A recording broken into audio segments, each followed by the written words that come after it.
কাবার চত্বরে কতবার তাকে লাঞ্ছিত করা হয়েছে।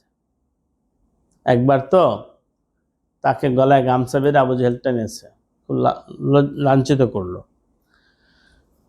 হামজা রাদিয়াল্লাহু আনহু তখনও মুসলমান হন নাই, নবীজির চাচা। তিনি শিকারে বের হয়েছিলেন, ফিরে আসার পরে শুনলেন যে মুহাম্মদ সাল্লাল্লাহু আলাইহি ওয়াসাল্লাম তার ভাতিজা তাকে আবু জেহেল লাঞ্ছিত করেছে। এটা শুনে তিনি এত ক্ষিপ্ত হলেন, কাবার চত্বরে গিয়ে আবু জেহেলকে পিটিয়ে রক্তাক্ত করেছে। এরপরে নবীজি সাল্লাল্লাহু আলাইহি ওয়াসাল্লামের কাছে ফিরে এসেছে, এসে বলছে, ভাতিজা তুমি খুশি হয়ে যাও, তোমার দুশমনকে আমি রক্তাক্ত করে এসেছি। নবীজি সাল্লাল্লাহু আলাইহি ওয়াসাল্লাম দুশমনের রক্ত মাখা এই দেহের কথা শুনে খুশি হন না। বললেন কি, চাচা যান, আমি তো ওই দিন খুশি হব যেদিন আপনি কালিমা পড়ে মুসলমান হয়ে যাবেন। হামজা রাদিয়াল্লাহু আনহু সাথে সাথে কালিমা পড়ে মুসলমান হয়ে গেছে। নবীজি সাল্লাল্লাহু আলাইহি ওয়াসাল্লাম হেদায়েত চাইতেন, এই জন্য মেহনত করতেন। 3 বছর তাকে অবরুদ্ধ করে রাখা হয়েছে, বয়কট করে রাখা হয়েছে, কিন্তু এরপর বদদোয়া দেন নাই। তায়েফে যখন রক্তাক্ত হলেন, 3 দিন যেখানে গেছেন খাবার নাই, খাবার দিচ্ছে না, পানি দিচ্ছে না, কথা শুনছে না। দুষ্ট ছেলেদের বলল পাগল। এবার নবীজি সাল্লাল্লাহু আলাইহি ওয়াসাল্লাম রাস্তায় হাঁটেন, আর এই দুষ্ট ছেলেরা পাথর ছুঁড়ে মারে। একবার কল্পনা করুন, আমি যদি আপনাদের উপকারের জন্য এখানে এসে থাকি, আপনার আমার কথা না শুনে বাচ্চাদের লেলিয়ে দিলেন, সবাই আমাকে পাগল বলে পাথর ছুঁড়ে মারা, আমার কেমন লাগবে? সাইয়্যিদুল মুরসালিন সাল্লাল্লাহু আলাইহি ওয়াসাল্লামকে পাথর ছুঁড়ে মারা হচ্ছে, নবীজি হাঁটতেছেন, ওরা দুষ্টরা হাসাহাসি করে আর পাথর ছুঁড়ে মারে। সিরাতে খাতামুল আম্বিয়া আছে, এই পাথরগুলো এত শক্ত করে লাগানো হচ্ছিল নবীজির দেহে, নবীজির দেহটা একদম থেতলে গেছে, ফেটে গেছে, ফেটে রক্ত গড়ায় গড়ায় পড়তেছিল। পরে পায়ের যে জুতা ছিল, জুতার মধ্যে এই পরিমাণ রক্ত পড়ছে, জমাট হয়ে গেছে, জমাট রক্তের ভিতর নবীজির পাটা আটকে গেছে। কি পরিমাণ কষ্ট হয়েছে। এক পর্যায়ে নবীজি সাল্লাল্লাহু আলাইহি ওয়াসাল্লাম বসে বললেন, উঠতে পারেন না, ক্ষুধা, পিপাসা, আবার রক্তাক্ত।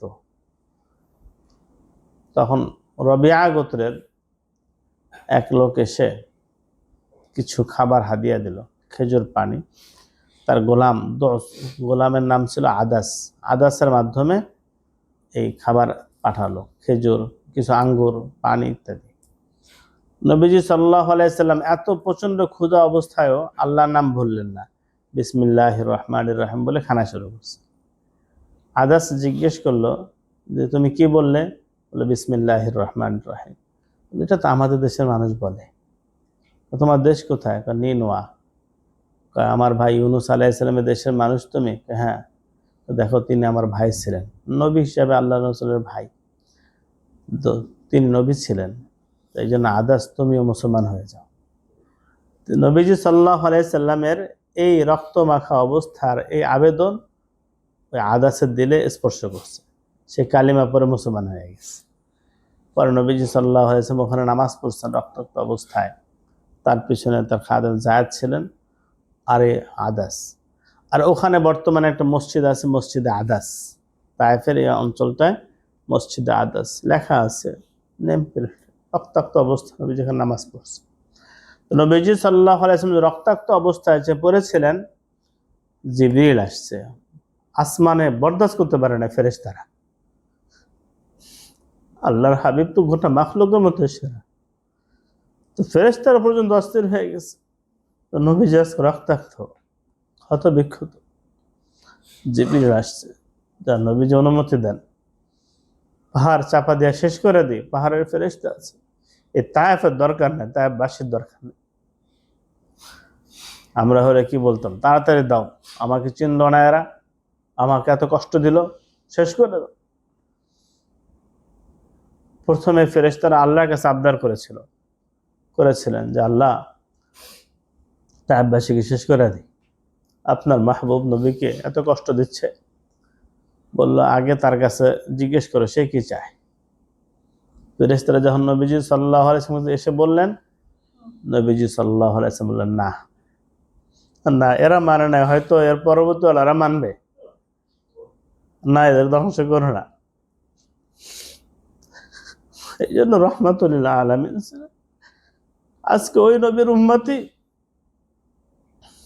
দ্বিধা বিভক্ত, দিলের ভিতরে মায়া নাই, মোহাব্বত নাই।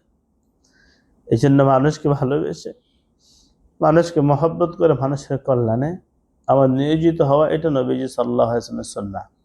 আল্লাহ পাক আমাদেরকে এই সুন্নাতকে আঁকড়ে ধরার তৌফিক দান করেন।